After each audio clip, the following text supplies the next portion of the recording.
La clinique Marie-O de Douala a effectivement été scellée ce 14 mai 2020 à 14 h par le préfet du département du Vouri, Benjamin Boutou. Vous savez, nous on est là pour exécuter les instructions. J'ai reçu cette instruction du ministre de la Santé et j'ai donc pris un arrêté.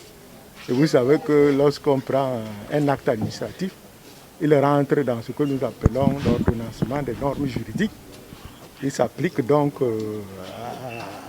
à la personne indiquée.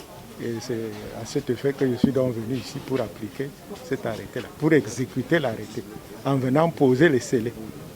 Donc vous verrez donc que désormais la clinique elle est scellée, donc ça veut dire qu'elle est fermée, telles que les instructions ont été données.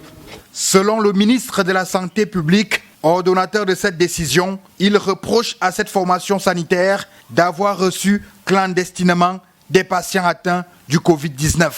Je pense que les autres formations sanitaires, privées surtout, doivent savoir que le Premier ministre a pris un acte qui agrée les formations sanitaires qui doivent prendre en charge les patients atteints du Covid-19. Alors, ce n'est pas toutes les formations sanitaires qui sont agréées. Et c'est le cas même d'ailleurs. Quand vous lirez mon arrêté, j'ai d'ailleurs visé ce manquement-là, parce que le centre n'était pas agréé. Telle est la goutte d'eau qui a débordé le vase, car les populations camerounaises se plaignaient déjà de la cherté des soins ainsi que la négligence des patients dans cette clinique. Malgré la présence massive des forces de l'ordre, l'opération de fermeture s'est déroulée sans anicroche.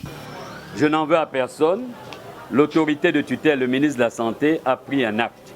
Il a demandé à monsieur le préfet du Vouri de fermer la polyclinique Marie-O pour des faits qui lui sont supposément attribués.